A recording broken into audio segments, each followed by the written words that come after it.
नमस्कार दोस्तों, कैसे हो आप सभी। उम्मीद करता हूँ अच्छे होंगे। तो आप सभी का एक बार फिर से ऑनलाइन प्लेटफॉर्म के इस चैनल द मैथ टाइटन्स में मैं सोनू चौधरी स्वागत करता हूँ।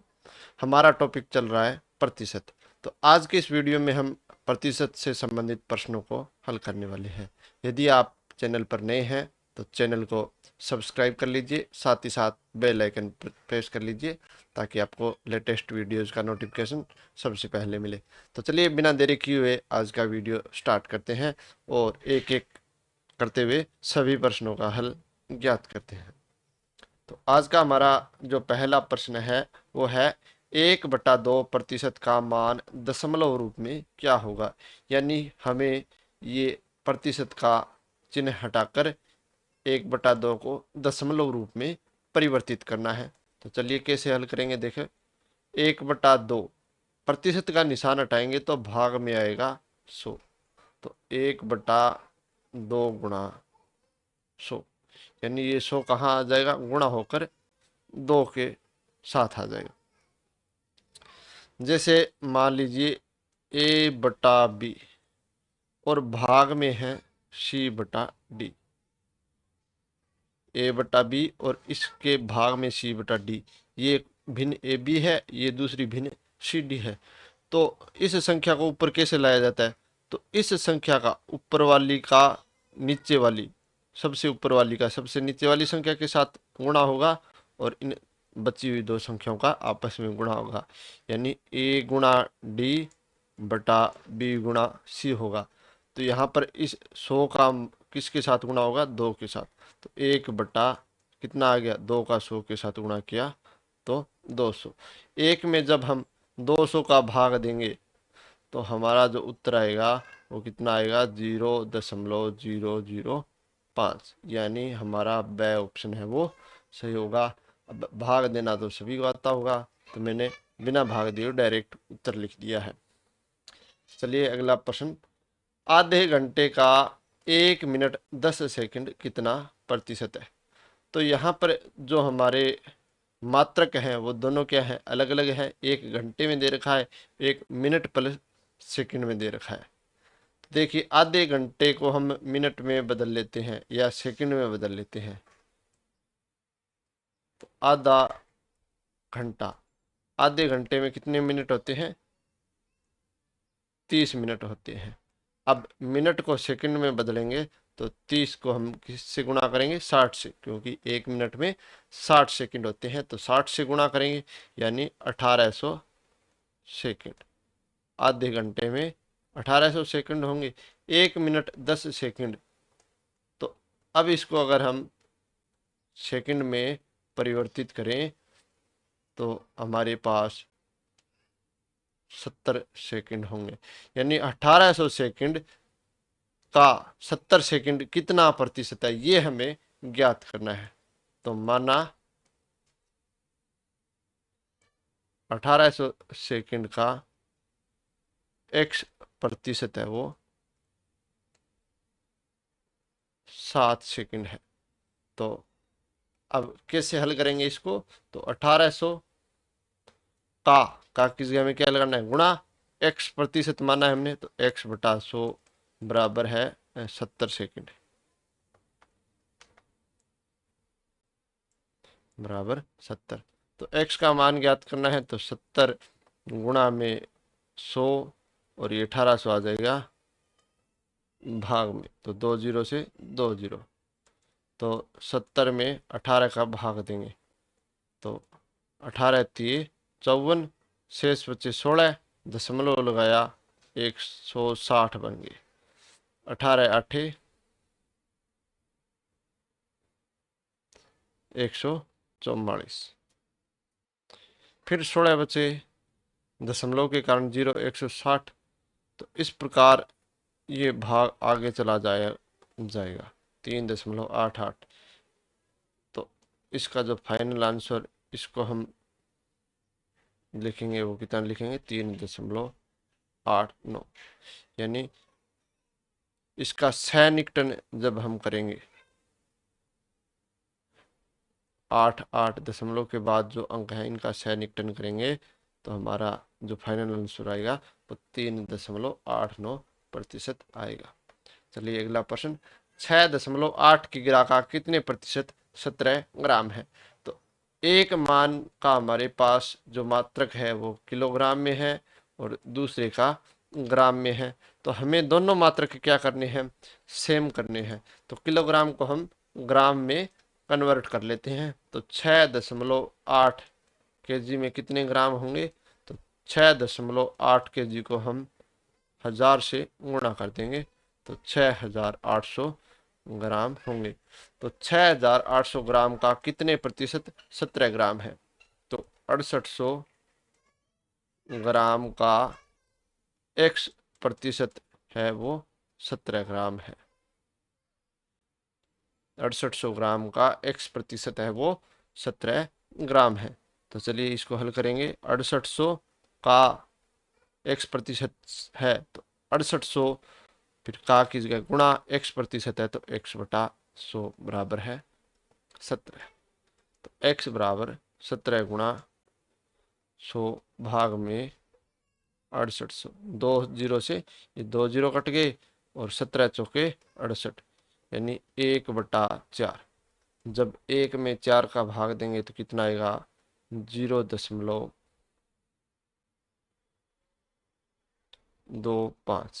तो यहाँ पर हमारा स ऑप्शन है वो सही हो जाएगा। चलिए अगला प्रश्न, व्यंजक x की घात 3 y की घात 2 में x तथा y के मानों में क्रमशः 25% तथा 20% कमी करने पर व्यंजक के मान में कितने प्रतिशत कमी आएगी। तो ये हमारा व्यंजक है, माना ये व्यंजक a है, x की घात 3 y की घात 2। तो x के मान में 25% की कमी करने पर 25% कमी से x का नया मान क्या होगा,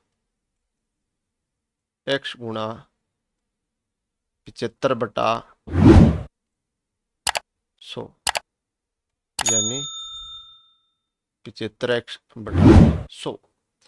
अब y में 20% कमी करेंगे तो 20% कमी से y का नया मान तो कितना होगा, y गुणा 20% कमी से 80 बचेगा तो 80y/100। तो अब हमारा जो नया व्यंजक बनेगा वो क्या बनेगा, नया व्यंजक। तो x की जगह हमारा नया व्यंजक क्या होगा, 75x/100। इसकी चलिए इसको थोड़ा सा आगे और हल कर लेते हैं ताकि हम आसान हो। देखिए 25 का भाग जा रहा है 3 बार और इसमें 4 बार, यानी 3x/4। और यहाँ पर 5 का भाग 20 का भाग जा रहा है 4 बार और यहाँ पर 5 बार, यानी 4y/5। तो हमारा जो x वाला नया व्यंजक है वो क्या है, 3x/4, इसकी घात 3। दूसरा व्यंजक क्या है, y²। y² का मान कितना है, 4y/5। इसका हम वर्ग कर देंगे तो 3x/4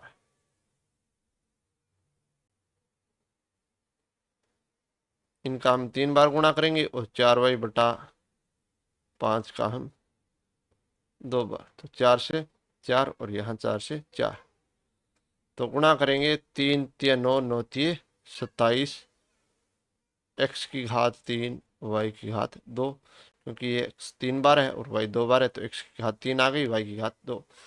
5 का 5 के साथ गुणा किया 25, 25 का 4 के साथ गुणा किया 100। तो 27 x की घात 3 y की घात 2/100 ये हमारा नया व्यंजक है।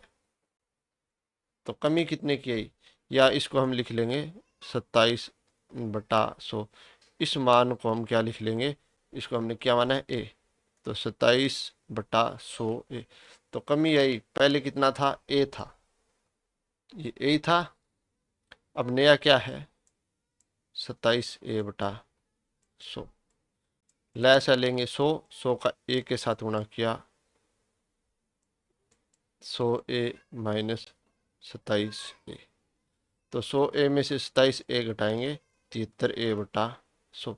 अब प्रतिशत में कमी निकालनी है, तो कमी प्रतिशत, तो कमी कितने की है?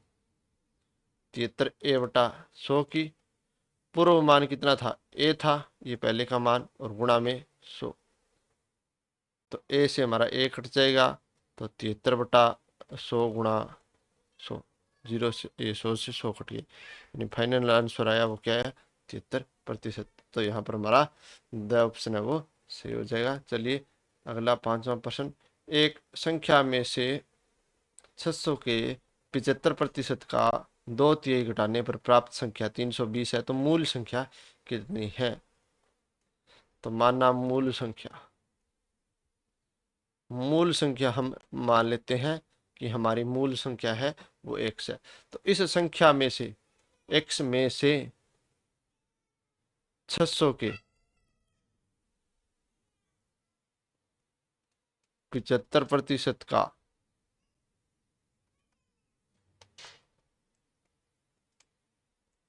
2/3 संख्या में से 600 के 75% का 2/3 घटाने पर प्राप्त संख्या क्या है? 320। तो x माइनस 600 गुणा 75/100 गुणा 2/3 बराबर 320। 2 0 से 2 0, 3 का भाग देंगे 6 में 2 बार। 75 का 2 के साथ गुणा किया 150, और 150 का फिर 2 के साथ गुणा किया 300 बराबर 320। तो x बराबर 320, और ये 300 इधर गया तो प्लस में आ जाएगा, यानी 620। तो यहाँ पर हमारा ब ऑप्शन है वो सही हो जाएगा। चलिए अगला प्रश्न। एक भिन्न के अंश में 25% वृद्धि करें तथा हर दुगुना करें तो प्राप्त भिन्न 5/9 है। मूल भिन्न क्या है?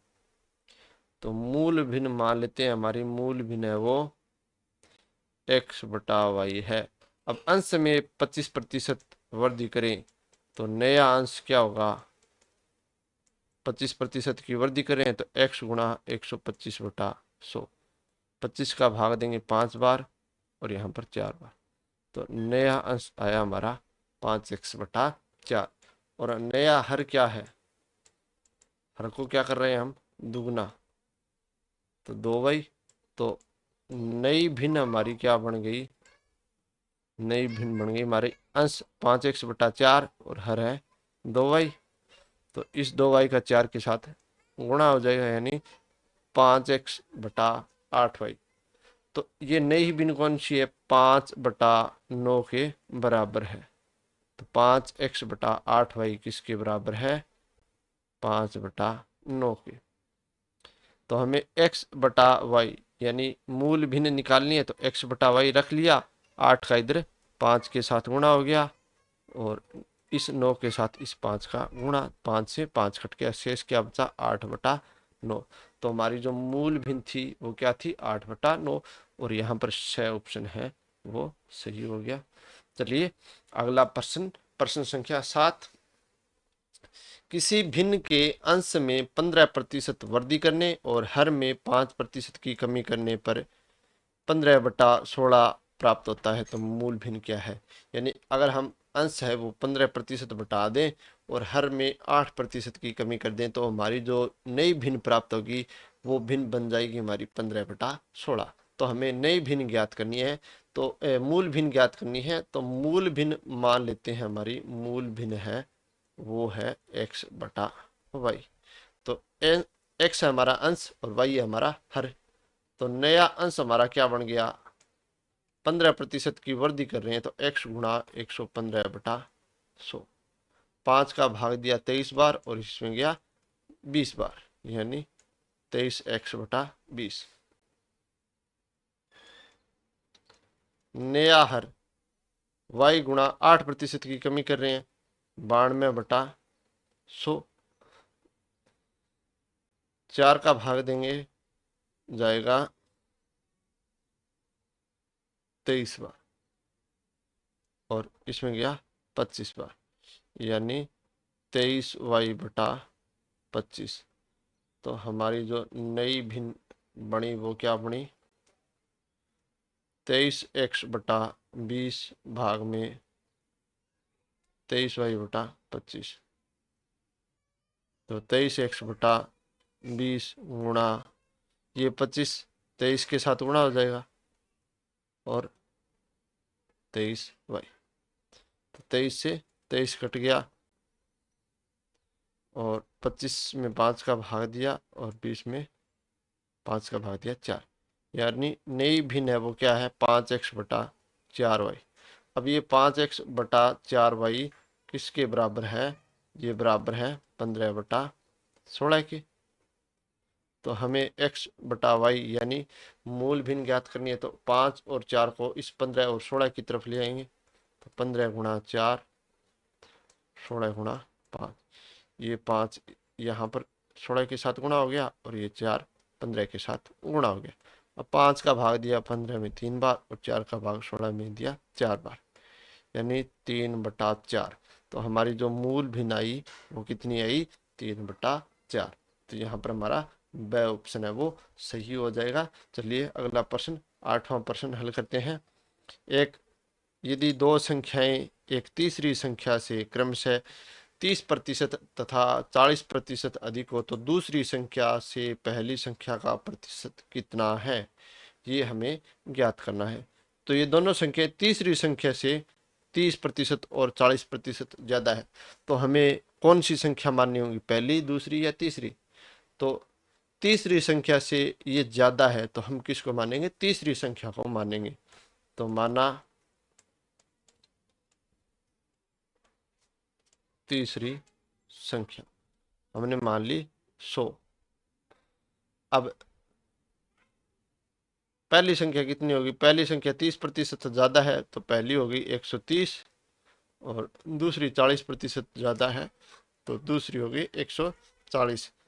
तो अब हमें दूसरी से पहली संख्या का प्रतिशत ज्ञात करना है, दूसरी संख्या से पहली संख्या का प्रतिशत। तो हमारी दूसरी संख्या 140 का x% पहली संख्या 130 है। यानी दूसरी संख्या से पहली संख्या का प्रतिशत ज्ञात करना है, तो दूसरी संख्या 140 का x% मान लिया, वो पहली संख्या 130 है। तो कैसे लिखेंगे हम, 140 गुणा x/100 बराबर है पहली संख्या 130। x का मान ज्ञात करना है, तो 130 गुणा 100 भाग में 140, 0 से 0।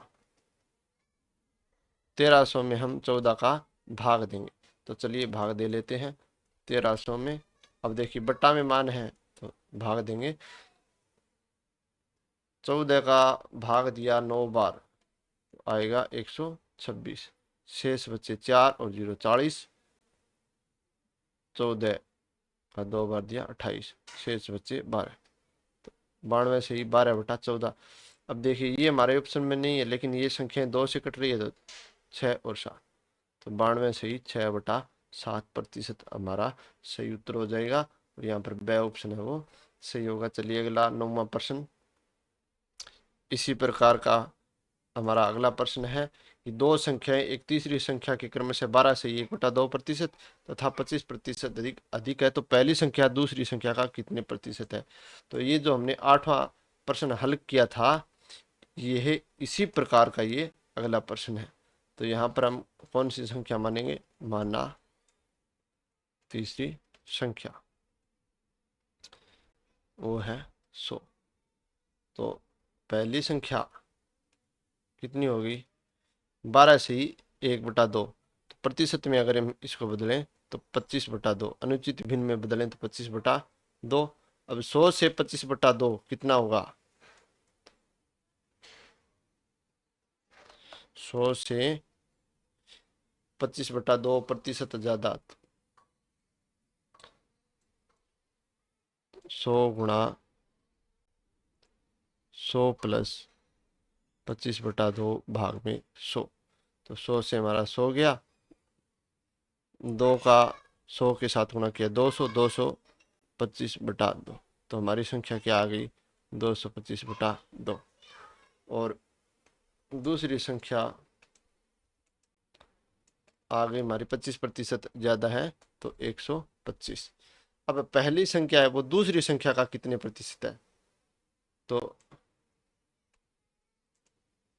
दूसरी संख्या का x% पहली संख्या है, दूसरी संख्या का x% है वो पहली संख्या है। अब दूसरी संख्या 125 का x% यानी 125 गुणा x/100 बराबर है 225/2। हमें x का मान ज्ञात करना है तो 225/2 की तरफ 125 और 100 को ले जाएंगे। 100 भाग में होने के कारण गुणा में चला जाएगा और ये 125 आ जाएगा भाग में। तो हम भाग देंगे 25 का यहाँ पर 4 बार और यहाँ पर 5 बार, और 2 का भाग देंगे 4 में 2 बार, 5 का भाग देंगे 225 में 45 बार, फिर 45 का 2 के साथ गुणा करेंगे तो 90%। तो यहाँ पर हमारा ए ऑप्शन है वो सही हो जाएगा। चलिए अगला प्रश्न। तो मैं आपको प्रतिशत से संबंधित सारे के सारे जो क्वेश्चन कहूँगा वो सारे के सारे अलग अलग प्रकार के होंगे, ताकि आप किसी भी भर्ती प्रतियोगी परीक्षा की जब तैयारी कर रहे हों तो आपको जो प्रतिशत का टॉपिक है वो अच्छे से समझ में आ जाए और आपको पता लग सके कि प्रतिशत से संबंधित किस प्रकार के अलग अलग क्वेश्चन बन सकते हैं। तो मैं आपको एक ही प्रकार के क्वेश्चन नहीं करूँगा, प्रतिशत से संबंधित जितने अलग अलग प्रकार के प्रश्न बन सकते हैं उन सभी प्रश्नों को मैं आगे आने वाले वीडियो में भी सम्मिलित करूँगा। लगभग 7-8 वीडियोज हैं वो मैं प्रतिशत से संबंधित बनाऊंगा, ताकि आपको जो प्रतिशत का टॉपिक है वो अच्छे से समझ में आए। चलिए अगला प्रश्न हम देखते हैं। यदि ए की आय बी की आय से 10% अधिक हो तो बी की आय वो ए की आय से कितने प्रतिशत कम है? तो हमारा सूत्र है वो क्या है? R/100 प्लस R गुणा 100, यानी कितने प्रतिशत कम है ये ज्ञात करने का हमारा ये सूत्र है R/100 प्लस R गुणा 100। R का मान ये है, यानी दर कितनी है? 10 है, तो 10/100 प्लस 10 गुणा 100, तो 1000/110। जीरो से हमारा जीरो कट गया तो 100/11। तो 11 का भाग देंगे 100 में 9 बार जाएगा, 11 में 99, शेष बचा 1। तो 9 से ही 1 ये 11 नीचे आ गया, तो 9 से ही 1/11%। यहाँ पर हमारा सही ऑप्शन है वो सही हो जाएगा। चलिए इसी से संबंधित एक और प्रश्न देख लेते हैं। यदि ए की आय बी की आय से 30% अधिक हो तो बी की आय ए की आय से कितने प्रतिशत कम है? तो ए की आय बी से 30% अधिक है और कमी का पूछा है हमें, तो हमारा सूत्र क्या होगा? 100 R/100 प्लस R गुणा 100। R का मान 30, 100 में 30 जोड़े 130 गुणा 100, जीरो से जीरो कट गए, तो 300 में हम 13 का भाग देंगे तो 13 दूनी 26, शेष बचे 4 और 0 40, 13 3 39, शेष बचा 1 तो वो ऊपर आ गया, ये 13 नीचे, तो 23 सही 1/13%। तो यहाँ पर हमारा सही ऑप्शन है वो सही हो जाएगा। चलिए 12वां प्रश्न। यदि ए की आय बी की आय से 25% कम हो तो बी की आय ए की आय से कितने प्रतिशत अधिक है, ये हमें ज्ञात करना है। तो इसके लिए हमारा सूत्र क्या है? R/100 माइनस R गुणा 100। जब प्रतिशत अधिक में हमें ज्ञात करना हो तो R/100 माइनस R गुणा हमारा क्या होगा? सूत्र होगा जो मैंने पिछले वीडियो के प्रारंभ में आपको बताया था। तो 25/100 में से 25 गए 75 गुणा 100, 25 दिए 75, यानी 100/3। तो 3 का भाग देंगे 10 में 3 बार जाएगा, 9 आया, और 9 10 में से 9 घटाए 1 और 0 बन गए 10, फिर 3 बार जाएगा, शेष बचा 1, तो 1 ऊपर लिख दिया और ये 3 नीचे, यानी 33 सही 1/3%। तो यहाँ पर हमारा स ऑप्शन है वो सही हो जाएगा। चलिए अगला, यदि ए की आय बी की आय से 50% कम हो तो बी की आय ए की आय से कितने प्रतिशत अधिक है। तो R/100 माइनस R गुणा 100। R का मान कितना है 50, 50/100 माइनस 50 गुणा 100, तो 50/50 गुणा 100, 50 से 50 कट गया, कितना उतरा है 100%। तो बी की आय वो ए की आय से 100% अधिक है। चलिए अगला प्रश्न, ए का 60% बराबर बी का 3/4 हो तो ए अनुपात बी ज्ञात करना है। तो ए का 60%, ए गुणा 60% को हमने लिख लिया 60/100, ए गुणा 60/100। बी का 3/4 है तो इसको हमने लिख लिया बी गुणा 3/4। 20 का भाग देंगे 3 बार और इसमें गया 5 बार, तो ए गुणा 3/5 बराबर बी गुणा 3/4। हमें ए अनुपात बी है वो ज्ञात करना है। तो ए अनुपात बी को हम क्या लिख सकते हैं, ए बटा बी, यानी ए बटा बी हमें ज्ञात करना है। तो अब इस बी को क्या करते हैं, हम इस ए के भाग में ले आते हैं। तो यहाँ पर इस तरफ 3/4 ही है हमारा। अब ये 3/5 है, इसको हम इस साइड लाएंगे तो ये 5 है वो ऊपर और ये 3 है नीचे, 3 से 3 कट गया, क्या बचा 5/4। 5/4 को हम क्या लिख लेंगे 5:4। तो यहाँ पर हमारा द ऑप्शन है वो सही हो जाएगा। चलिए अगला प्रश्न, 740 का 35% एक संख्या से 34 अधिक है तो इस संख्या का 2/5 कितना है। तो सवाल है वो आपको समझ में आ गया होगा। हमसे क्या पूछा जा रहा है, हमसे पूछा जा रहा है कि 740 का 35% एक संख्या से 34 अधिक है, यानी जब हम 740 का 35% ज्ञात करेंगे तो जो उत्तर आएगा वो किसके बराबर होगा, कोई संख्या अज्ञात संख्या से 34 ज्यादा है। यानी 740 का 35% बराबर है x प्लस 34, यानी एक संख्या से 34 ज्यादा है। तो 740 गुणा 35/100 बराबर x प्लस में 34, 0 से 0, 5 का भाग देंगे 7 बार और यहाँ पर 2 बार, 2 का भाग दिया 74 में, कितनी बार 37 बार, 7 के साथ गुणा किया 49, हासिल 4, 7 का 3 के साथ गुणा किया 21 और 4 25, 259 बराबर x प्लस 34। अब 34 इधर ले आए तो 259 माइनस 34, घटाओ किया 5 2 2, तो x का मान आया 225, यानी हमारी वो जो संख्या है वो 225 है। अब इस 225 का 2/5 हमें ज्ञात करना है। तो 225 गुणा 2/5, तो 5 का भाग देंगे कितना आएगा 45, और 45 का 2 के साथ गुणा किया 90। तो यहाँ पर हमारा द ऑप्शन है वो सही हो जाएगा। चलिए 16वां प्रश्न, किसी वस्तु की 10% तथा 10% की दो क्रमवार मूल्य वृद्धियां किस एकमात्र वृद्धि के समतुल्य है। तो माना वस्तु का मूल्य 100 रुपये है, तो पहली वृद्धि के बाद मूल्य क्या होगा, यानी 100 में जब हम 10% बढ़ाएंगे तो 100 गुणा 110/100, 100 से 100 कट गया 110 रुपये है। अब दूसरी वृद्धि, तो दूसरी वृद्धि के बाद मूल्य क्या होगा,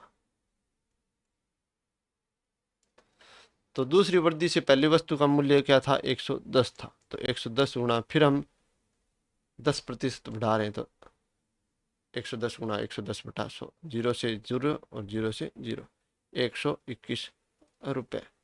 वृद्धि कितने की हुई 21 रुपये की। तो वृद्धि प्रतिशत कितना है हमारा, वृद्धि बटा प्रारंभिक मूल्य 21/100 फिर गुणा 100 प्रतिशत अगर हमें ज्ञात करना है तो गुणा में 100, 100 से 100 कट गया, यानी 21% की वृद्धि हुई। या हम दूसरे तरीके से दूसरे मेथड से हल करें तो हम लिखेंगे 100 का 110% का 110%। अब ये क्यों लिखा मैंने, पहला प्रारंभिक मूल्य हमने 100 मान लिया, अब उसमें हम 10% बढ़ा रहे हैं, यानी उसका 110%, फिर उसका 110%।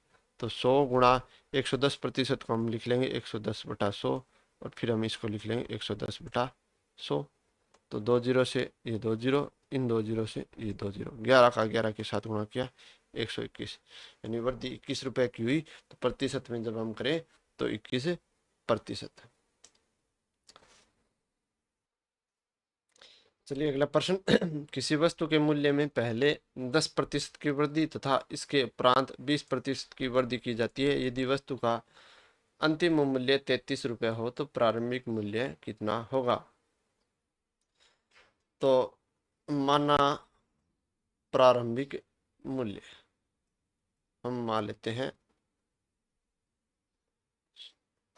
चलिए x रुपये मान लेते हैं, 100 की बजाय x रुपये मान लेते हैं। तो इसमें पहले 10% की वृद्धि की जाती है, तो यानी x का 110%। फिर इसके उपरांत क्या की जाती है, 20% की वृद्धि की जाती है, यानी इसका 120%। तो जो फाइनल मूल्य आता है वो कितना आता है, 33। तो प्रारंभिक मूल्य x में जब हम पहले 10% की वृद्धि करेंगे तो जो मूल्य आएगा, फिर उसमें 20% की वृद्धि करेंगे तो मूल्य आएगा वो किसके बराबर होगा, 33 के बराबर होगा। तो इसको हम हल कर लेते हैं, x गुणा 110/100 गुणा 120/100 बराबर 33। तो 2 जीरो से ये 2 जीरो कट गए, x का मान 33 गुणा 100 भाग में 11 गुणा 12। तो ये 11 और ये 12 ये क्या आ जाएंगे इस 33 के भाग में, और 100 चला जाएगा गुणा में। अब भाग देंगे 11 का 33 में 3 बार, और 3 का भाग देंगे 12 में 4 बार, और 100 में जब हम 4 का भाग देंगे तो फाइनल आंसर आएगा 25 रुपये। तो प्रारंभिक मूल्य था वो कितना था, 25 रुपये, और यहाँ पर हमारा द ऑप्शन है वो सही हो जाएगा। चलिए अगला प्रश्न। तो अगला प्रश्न है, जोसेफ की आय में 10% कमी कर दी गई, उसकी आय को पूर्व स्तर पर लाने हेतु नई आय में कितने प्रतिशत वृद्धि करनी होगी। तो प्रारंभ में आय कितनी थी, प्रारंभ आय मान लीजिए 100 रुपये थी, कमी कितने की करी, 10% की, यानी 10 रुपये की। तो नई आय कितनी हुई, 100 में से 10 घटाए यानी 90 रुपये। अब इस 90 रुपये को वापस 100 रुपये करने के लिए हमें कितने प्रतिशत वृद्धि करनी होगी, तो ये हमें ज्ञात करना है। तो 90 रुपये होने पर वृद्धि कितनी करनी पड़ेगी, रुपए में हमें करनी पड़ेगी 10 रुपये। 1 रुपये होने पर वृद्धि कितनी करनी पड़ेगी, 10/90। अब हमें प्रतिशत में पूछा है, और प्रतिशत हमेशा किस पर ज्ञात किया जाता है, 100 पर। तो 100 रुपये होने पर वृद्धि कितनी होगी, 10/90 गुणा 100। जीरो से जीरो, यानी 100 में हम 9 का भाग देंगे तो 11 से ही 1/9% आएगा, और यहाँ पर हमारा ब ऑप्शन है वो सही हो जाएगा। चलिए इससे मिलता जुलता एक और प्रश्न देख लेते हैं। किसी वस्तु के मूल्य में 20% कटौती कर दी गई, इसे पूर्व मूल्य पर लाने हेतु कितनी प्रतिशत वृद्धि करनी होगी। तो मान लीजिए इसका प्रारंभिक मूल्य था वो 100 रुपये, अब हमने इसमें 20% की कमी कर दी, यानी 20 रुपये की कटौती कर दी। तो नया मूल्य कितना आया, नया मूल्य आया वो आया 100 में से 20 घटाकर 80 रुपये। अब 80 रुपये आया है, तो इस 80 रुपये को वापिस हमें क्या करना है, 100 रुपये करना है। तो हमें कितने प्रतिशत वृद्धि करनी होगी ये ज्ञात करना है। तो 80 रुपये होने पर वर्दी कितनी करनी पड़ेगी, 20 रुपए की, और 1 रुपये होने पर वर्दी 20/80। इसको हम एक एक नियम बोलते हैं। ये जो तरीका है ज्ञात करने का, इसको हम क्या बोलेंगे, एक एक नियम बोलते हैं। अब प्रतिशत हमेशा 100 पर ज्ञात किया जाता है, तो 100 रुपये होने पर वर्दी कितनी होगी, या 100 20/80 गुणा 100। तो 20 का भाग दिया एक बार और यहाँ पर गया 4 बार। अब 100 में 4 का भाग देंगे 25। तो हमें कितनी वर्दी करनी होगी, 25% की वर्दी करनी होगी। तो आज का वीडियो हम यहीं पर समाप्त करते हैं। अगर आपको कोई सुझाव हो या कोई प्रश्न है, उसका हल समझ में नहीं आया हो, तो आप कमेंट कर सकते हैं। अगर आपको मेरा वीडियो पसंद आता है तो चैनल को सब्सक्राइब करिए, साथ ही साथ अपने दोस्तों के साथ शेयर करिएगा। मिलते हैं अगले वीडियो में इसी टॉपिक पर कुछ और प्रश्नों के हल के साथ। तब तक के लिए धन्यवाद। जय हिंद, जय भारत।